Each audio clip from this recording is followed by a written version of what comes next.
Nyce out in Rochester, he put that show on, and that, like I said, that show was crazy. He just hit me out of nowhere. I just woke up, I took a shower, right? He called me and he's like, yo, Miss Syracuse, yo, can you help me come do this breeding? Bet I could do that. And he said, just come chill and kick it. I did the breeding for him, and he's taking that Merle dog back to his Smidge daughter. And I think that's gonna be some shit. Definitely gonna be some shit. Boy, BQ Bullyz. You can find me on Facebook. I got BQ Bullyz. Instagram is Cuse Bullyz. This right here is my new upcoming stud. For everybody that follow me and they know me, I did everything off Smidge. I bought that from secondhand pretty much. And this is my new upcoming stud. I'm gonna open him up. I got him off of J Bulls. He's in Kentucky, Ohio. I got him. He's heavy bred, Rich Chigga and Devil Spit, the Nano boy. So he gonna be my next boy to open up. Got him in Syracuse, New York. I'm opening him up at 1,500. It's gonna be just his opening right now. Honestly, if you paying the stud fee, you're gonna do it however you want to do it. If you want to go to any of your vets, I do it however you want, but I do everything myself. So if you pull up on me, we gonna do the AIs right there. Just make sure like I tell everybody, at least get your girl tested. The PG test is the main thing. If you want to chance it, you could chance it. But ain't no telling that your girl gonna take. So at the end of the day, like if he's producing or whatever, when you go and lock him in, he has litters on the ground, and you ain't test your girl, that's kind of on you. But I still run it back for you at least 2 or 3 times. Depends on the situation. And you know, like 2 or 3 pups, if you get like 2 pups out the litter, like most will do, I'll still run it back for you. If you don't do it by yourself, you gotta knot what's loose. I was taught, if it's in the way, then it gotta move. You never cherish the things you got until you about to lose. Shit, I hustle hard, I couldn't sit by. You still got beef on your burgers, I'm eating ribeye. I'm moving like a wave, you niggas just a riptide. Even when my niggas ain't winning, I never switch sides. I was always told you as strong as your weakest. I can't say I created Smidge, because Von did Universal Bullyz. Then I bought him pretty much second hand. I had him like for 3 years now. Von did his thing with him, and I just pretty much took over pretty much all the blood that he had. And then I just kept on him breeding it. You know, I would take for what I would breed. Every time something came out, I would take what I seen that I wanted to add in to a different female or whatever. Now this girl right here is off of my first litter I ever produced. That wasn't off Smidge, but that was off of the first Smidge daughter ever to be produced, was Jada. And then I took Jada to my pocket boy Jay, my black and white boy, which is also off of the same dad of Smidge. So if you really look at that, it was like a 2-time Smidge deal right there.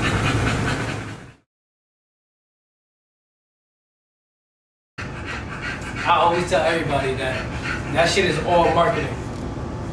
If you ain't going out there, bro, you honestly, you just being lazy. I know people got jobs, I know people got kids and all that like me. I don't get to make it out to half the shows that I want to go to.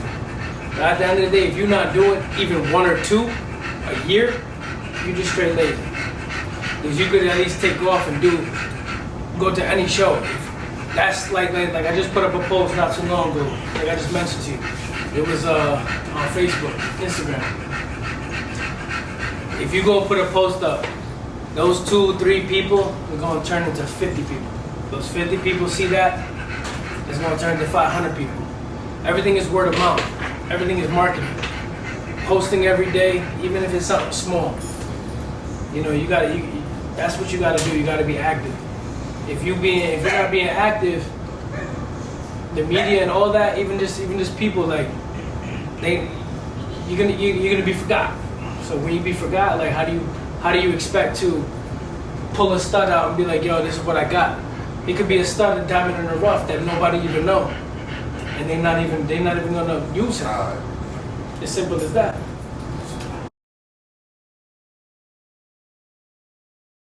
I ran Smidge back to a Smidge daughter that I produced, that I sold to Good Money Bullyz, and he also in Syracuse. You can hit him up on Instagram and Facebook with Good Money Bullyz. So I produced that.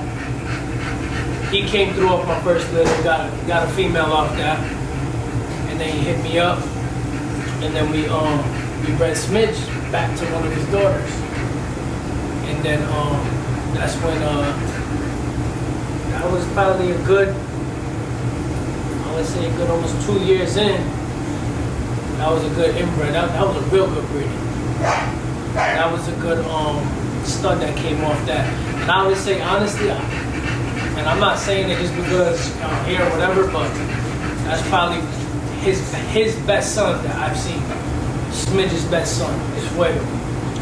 He right here. That's like a fucking replica of Smidge with a thicker body. He's like in his prime. Yo, I'm not gonna lie, Smidge, I didn't bring him because yo, he getting older. He looking at him right here, I think that's Smidge. Swearing at that. And I'm like, yo, that look like Smidge just like that in his prime. I have pictures like that of his shoulder bulging the fuck out.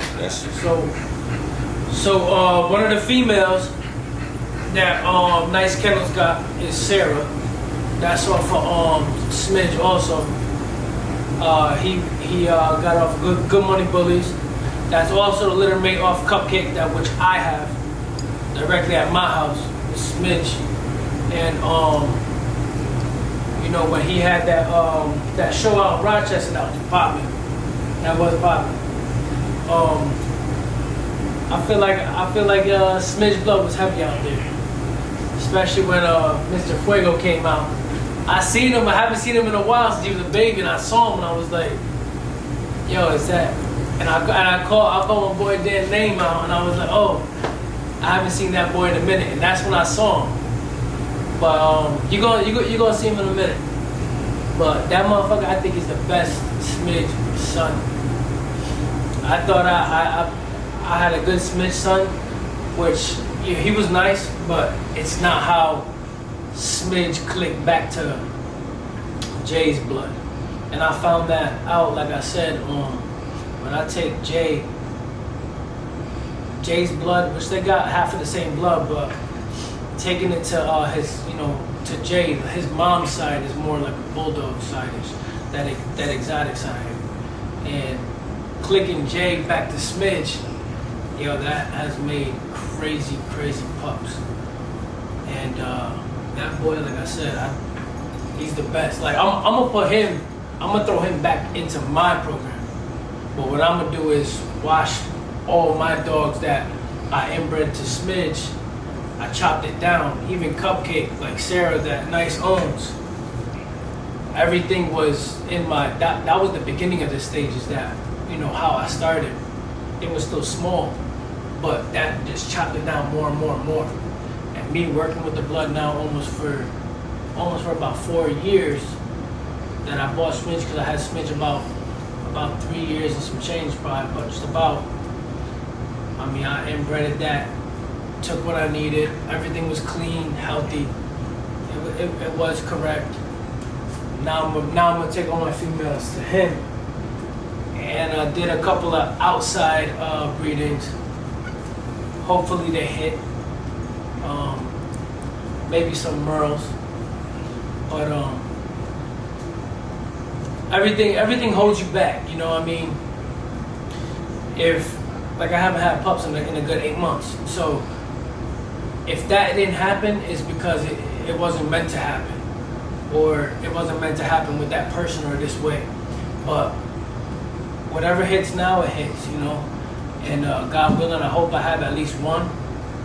because I had 3 females in heat all at the same time, but 2 going into the split heat. 1 came in on time. Hopefully everything happens, but I mean, I still have people reaching me out, you know. I still have people on hold, bro, like literally for like a good year now, waiting for pups, still asking me. They want me to rehome one of my grown females. I don't know if I could, but I can't be selfish. When I first started Cuse Bullyz, I bought J Baby.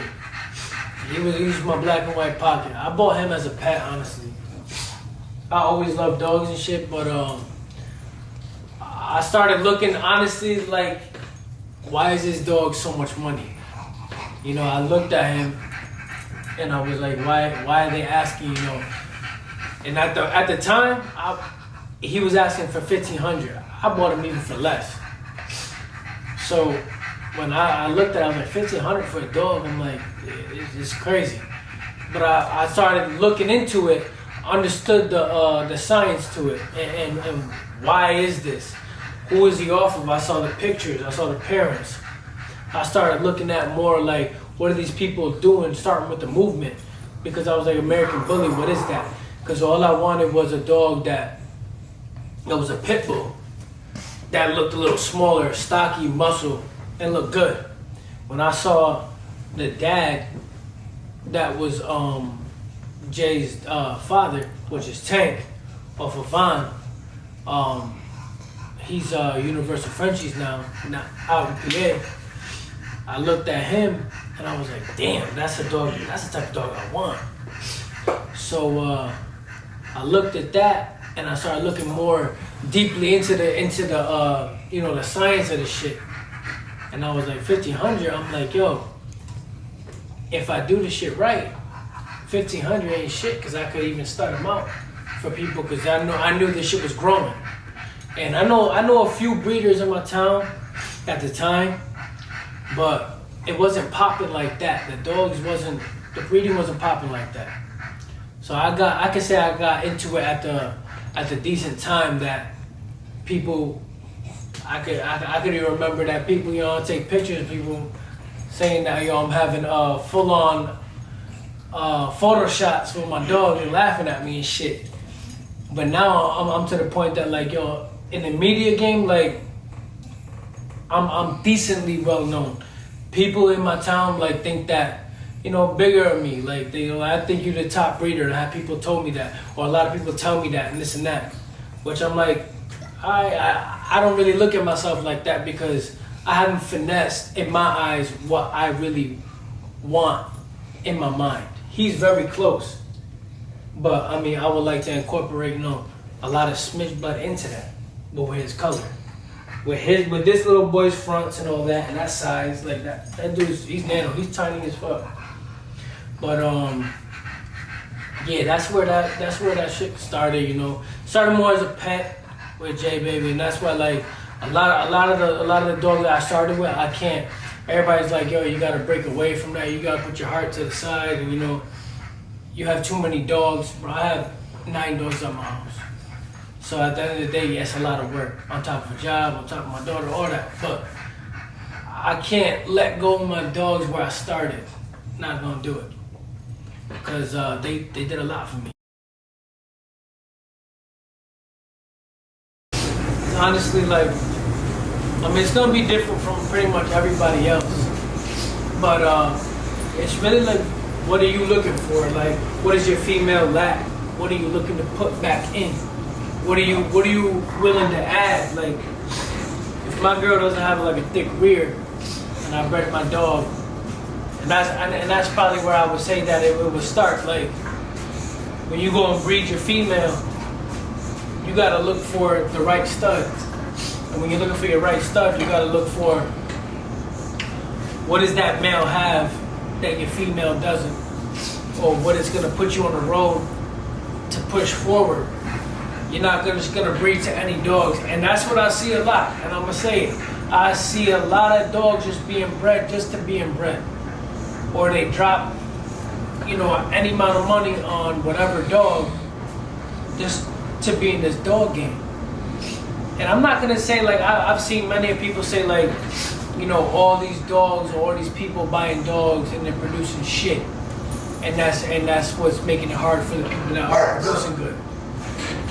I don't even look at it like that, because those dogs that are being produced or bred to just fast money type stuff, they gonna sit there.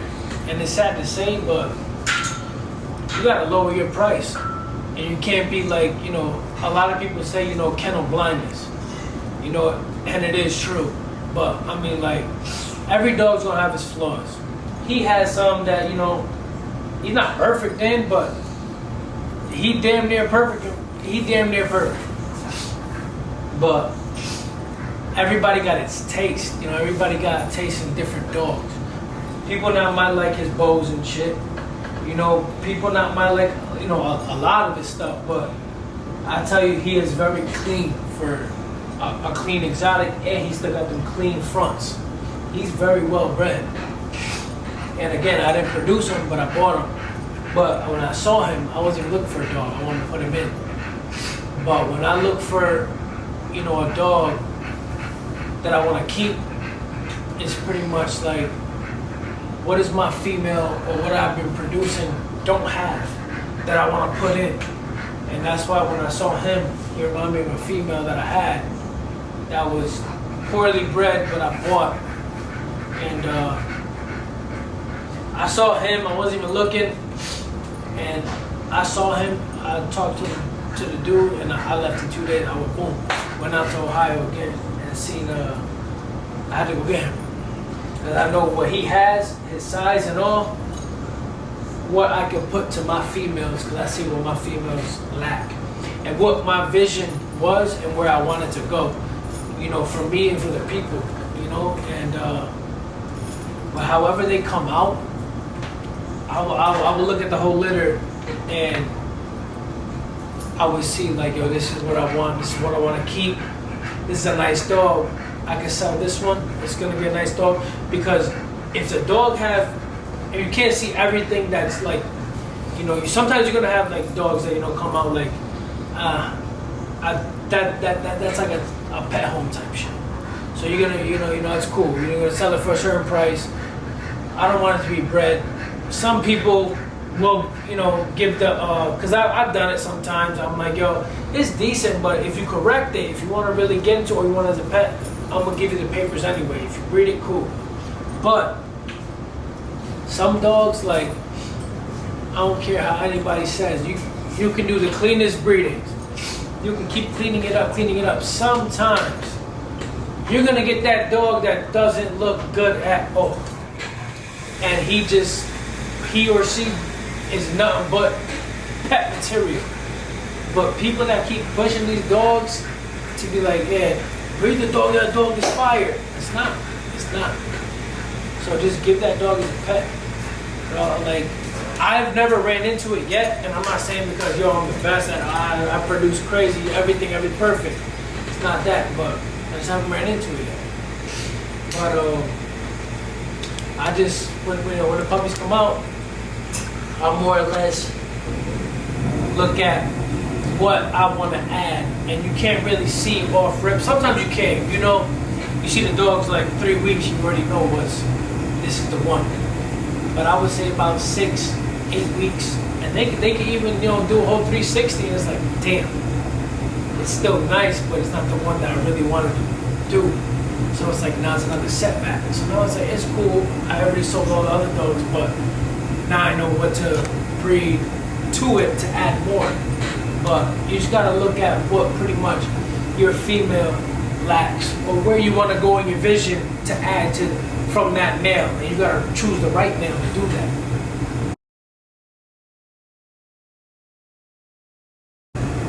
You know, when whelping the litter, I'm gonna start off with that time period of feeding those dogs every 2 to 3 hours.